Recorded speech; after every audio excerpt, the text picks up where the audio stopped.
모시고 안녕하십니까.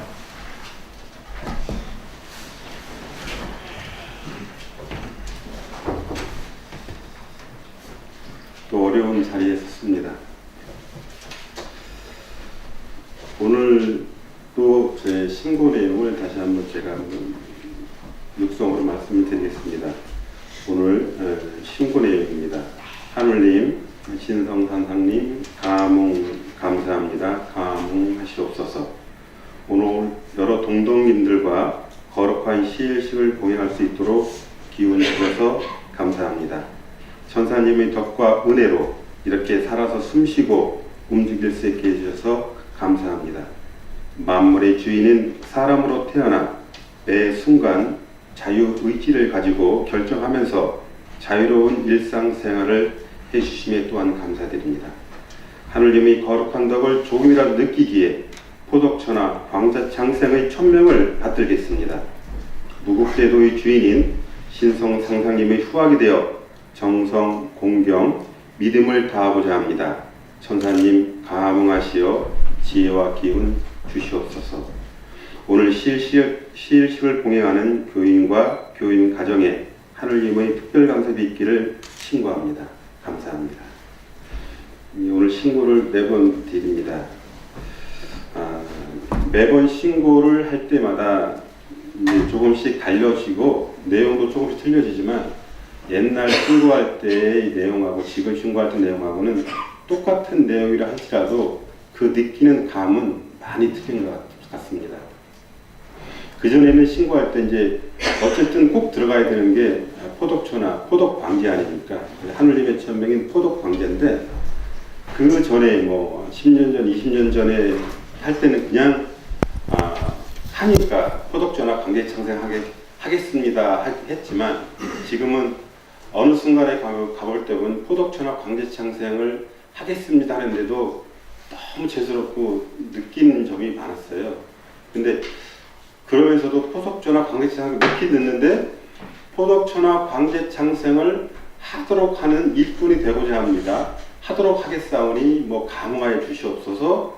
이렇게 이제 간접적인 적극적이 아닌 어설픈 신고가 됐었어요.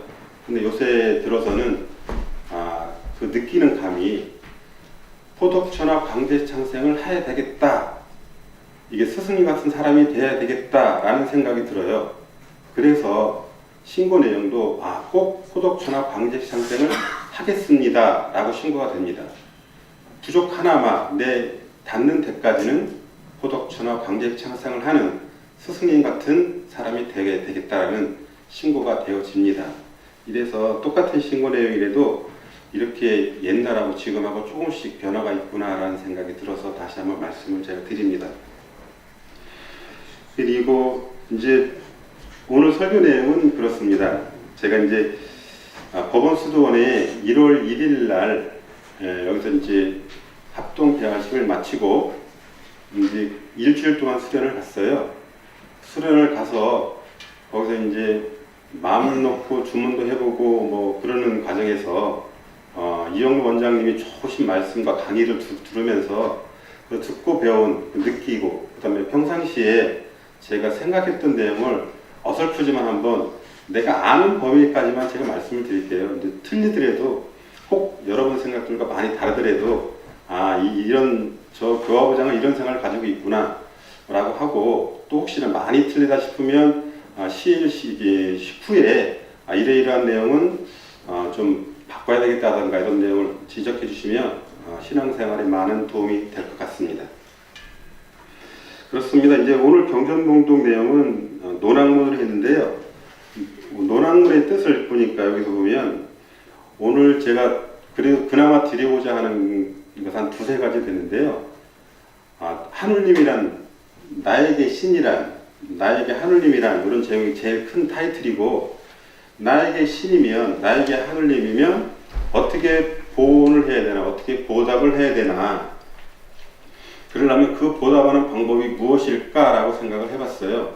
그러다 보니까 이 무궁무국한 진짜로 우리 나뿐만이 아닌 우주 만물에게 그 덕을 해주는 그 하느님의 덕을 갚는 방법은 주문밖에 없다는 생각이 들어서 논학문에 보면 그런 뜻, 주문의 뜻도 있고 그 다음에 하늘님 마음이 오심직 여신간이라서 하늘님 마음이 너의 마음이다, 네 마음이다, 내 마음이 너의 마음이다라는 이런 마음이 있고 그 다음에 무의이바라는 이제 그 부국한 무의이바 저절로 된다는 그 법칙, 원리 법칙을 나와 있고 그 다음에 무왕불복질이 가고 돌아오지 아니함 없는 이치를 받은 것이다라는 이러한 정말 주옥 같은 글들이 있어서 제가 오늘 경전문을 했습니다.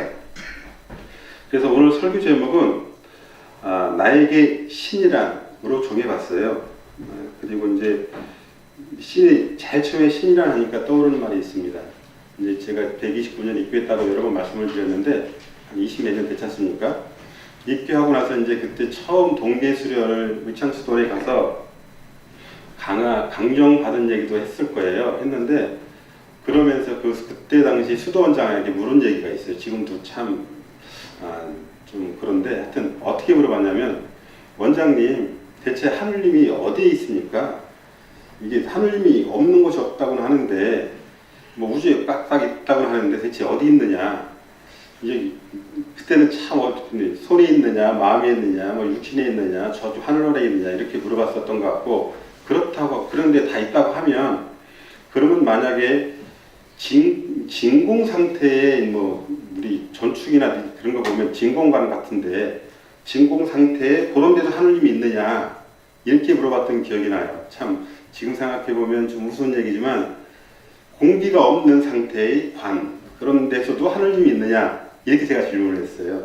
지금 생각해 보면 그게 좀 말도 안 되는 질문이지만 그때 했던 생각이 나고요. 지금은 이제 그런 게 어느 정도 이번에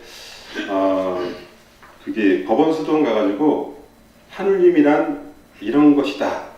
하늘님이란 이렇게 우리 우주 만물에 감응을 해주신다. 뭐 간섭하고 명령하신다라는 것을 많이 느꼈던 것 같습니다.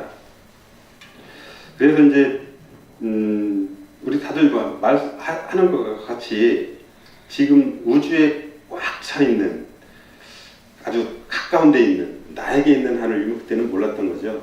근데 지금은 이제 어느 세월에 여러 분들한테 많이 듣고 경험 같은 경험이 아니지만 들어서 그거는 알고 있는 것 같습니다.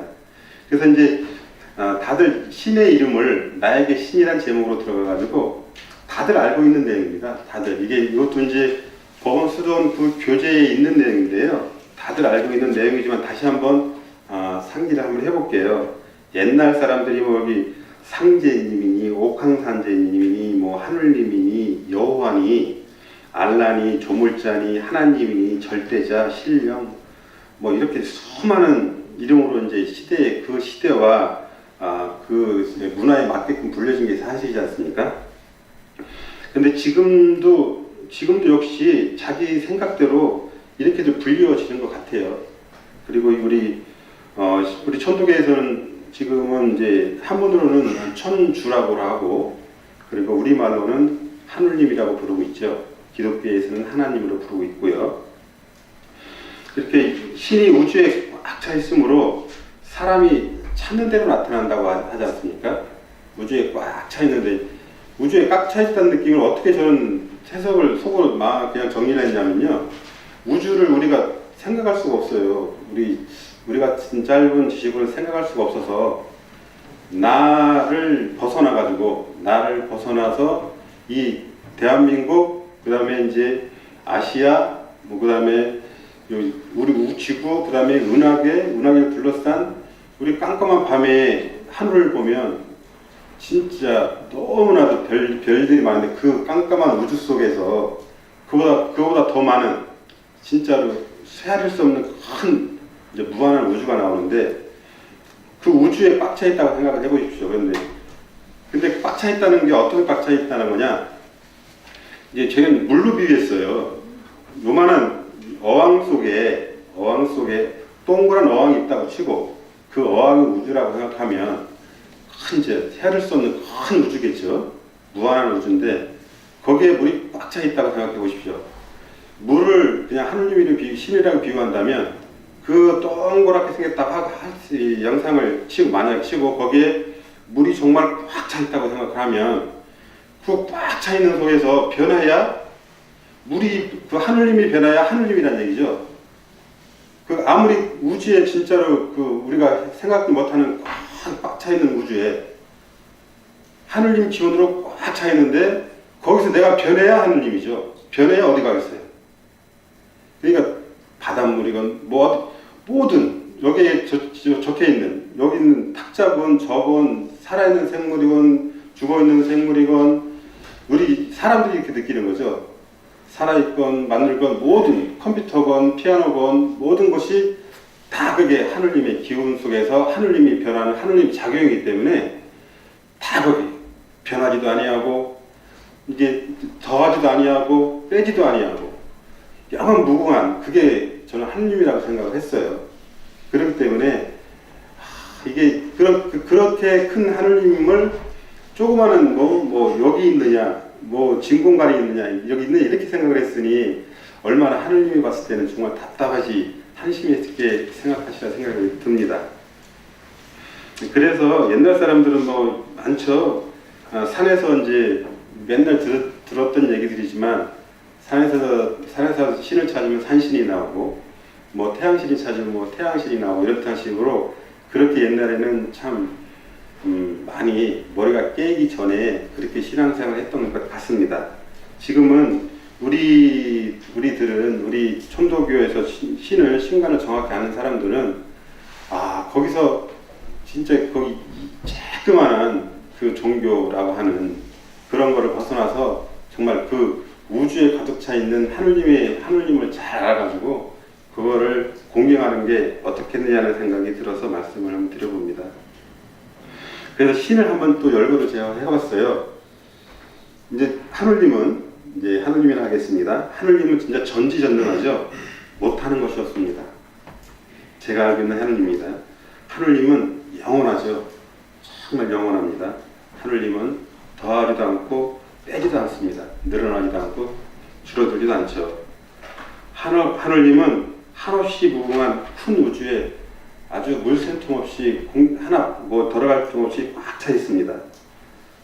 하느님은 보이지 않는 것으로 존재하면서 보이는 것으로 표현하십니다. 하느님은 내유신령, 외유귀화로 존재합니다.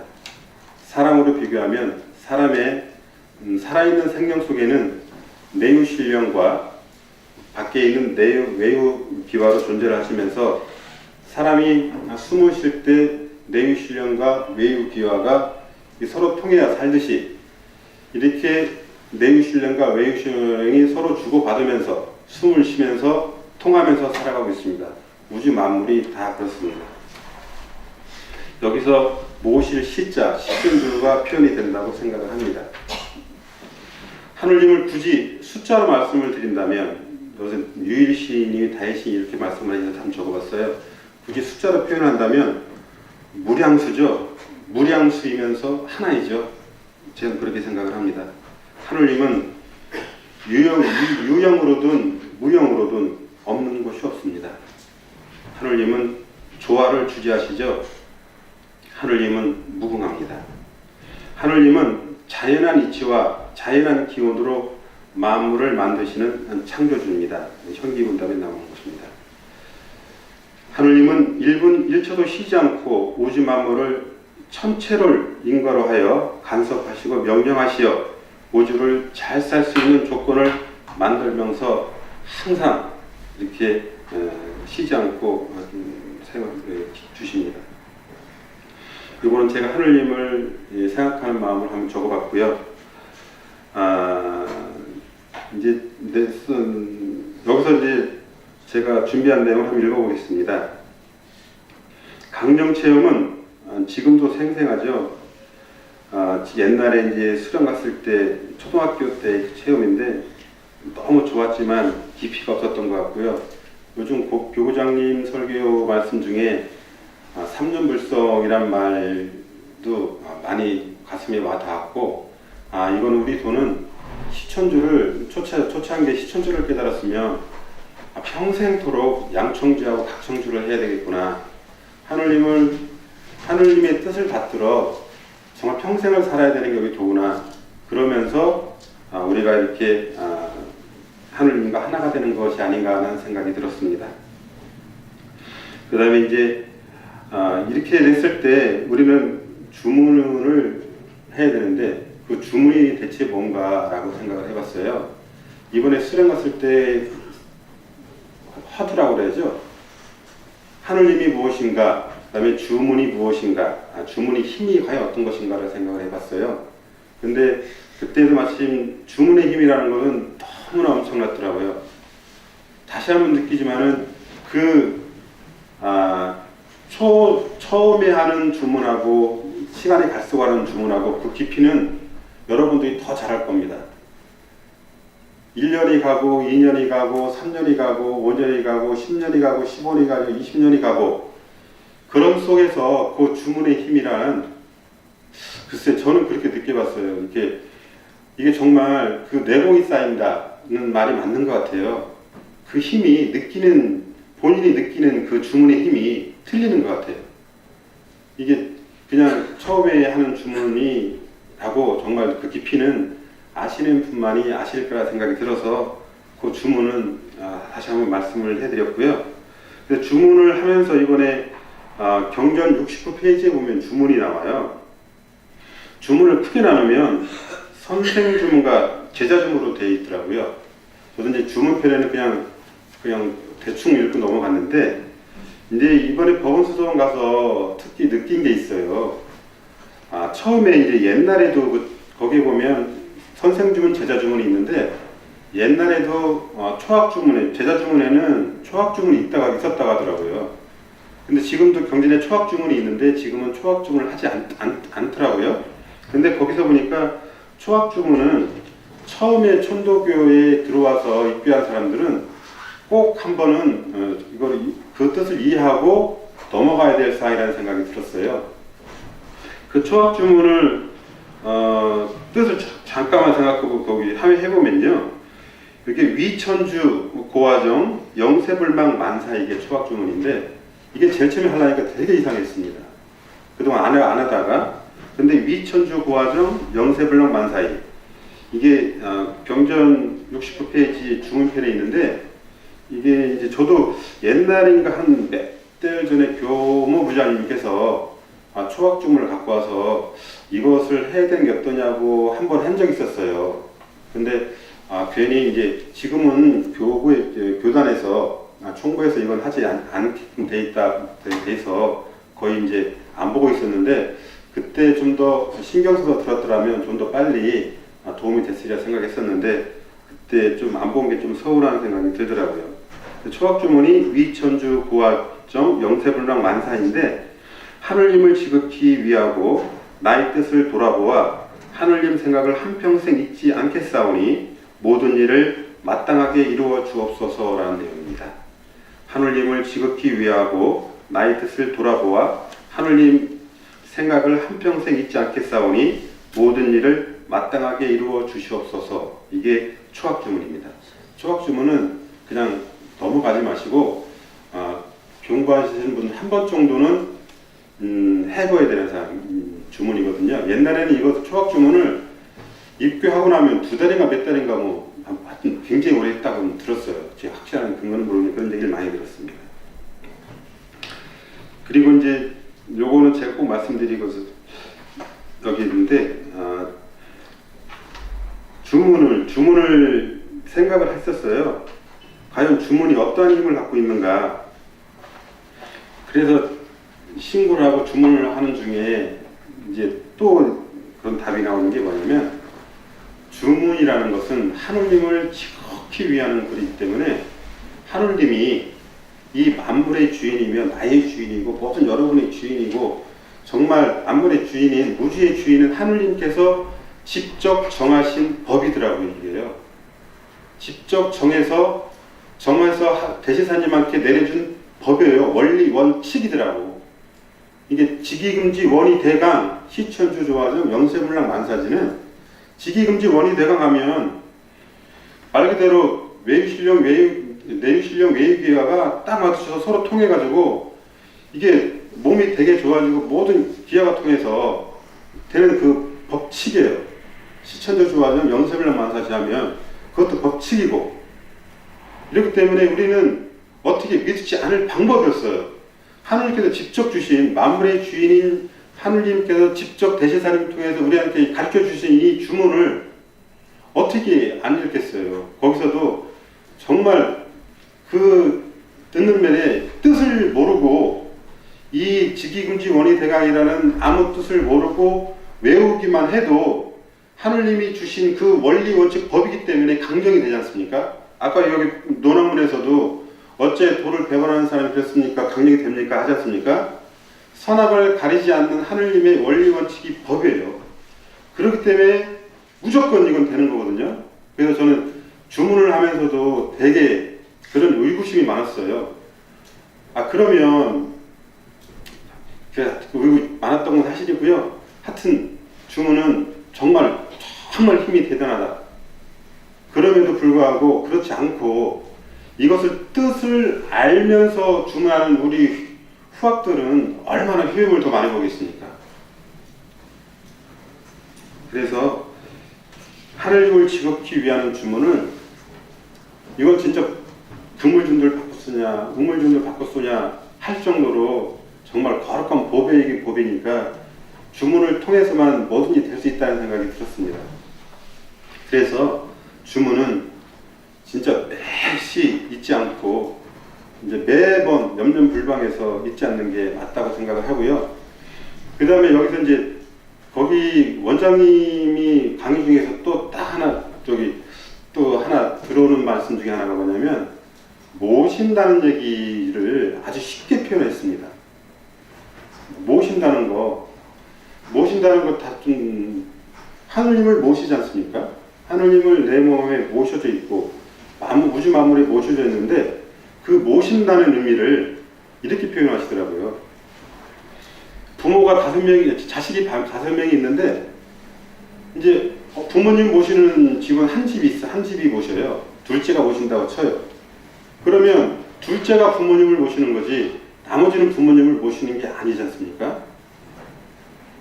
그러니까 항상 같이 살면서 부모님을 공경하고 편안히 하고 이래서 모신다는 거지, 그냥 나머지 분들은 그냥 그때 부모님 계신 데를 갔을 때만 부모님과 같이 모신다는 의미가 되는 거지 항상 모신다는 의미는 아니더라고요. 그렇다면 이걸 비유해서 생각을 제가 해봤어요. 그럼 하느님을 모신다는 거면 내가 하느님을 모시는 건 어떤 게 모시는 것일까? 그건 바로 주문밖에 없더라는 거죠. 주문을 항상 함으로써 그 하느님 위하는 마음이 생기니까, 여기 보면 오심등 여심이라지 않습니까? 내 마음이 네 마음이니까 그 오심 여심 그 마음을 여기다 꼭 붙들어 맬 수밖에 없어요. 내 마음에 붙들어 매려면, 내 마음에 항상 그 마음을 지키려면 다른 방법이 없겠더라고. 주문으로서 지키는 방법밖에 없더라고. 주문은 뭐냐? 하느님은 지극한 위하는 글이기 때문에. 지극히 위하는 글이기 때문에 그럴 수밖에 없는 생각이 들었습니다. 그래서 이게 옮기지도 않는 것이라고 하는 것도 제가 그건 잘못 생각한지는 모르겠지만, 이게 항상 여기 갔다 대구 갔다 부산 갔다 뭐 서울 갔다 이렇게 해서 내 마음이 이제 옮기는 것 같다 그런 게 아니고 항상 하느님을 내 마음에 모시면서 그 주문을 통해서 하는 것이 어떤가 싶어서 말씀드렸습니다. 그리고 한 가지만 더 말씀을 드리면, 우리 무국대도는 정말 금불문 금불비 고불문 고불비 매번 해도 이건 강조해도 되는 말씀 같아서, 우리 도는 지금도 듣지 못하고 옛적에도 듣지 못하던 일이요 지금도 비교하지 못하고 옛적에도 비교 못하던 법이라. 닦는 사람은 헛된 것 같지만 실지가 있고 듣기만 하는 사람은 실지가 있는 것 같지만 헛된 것이니라. 여기 있습니다. 여기서 이제 좀 허황되지만 덕에 있고 사람에게 있는 것이 아니요 믿음에 있고 공부하는 데 있는 것이 아니요 가까운 데 있고 멀리 있는 것이 아니요 정성에 있고 구하는 데 있는 것이 아니라고 하였습니다. 다 여러분들 다들 아시는 내용이지만 제가 다시 한번 저도 한번 정리를 해볼 겸해서 신이란 그리고 주문이란을 말로 해서 이렇게 설교를 했습니다. 대단히 감사합니다. 수고하셨습니다.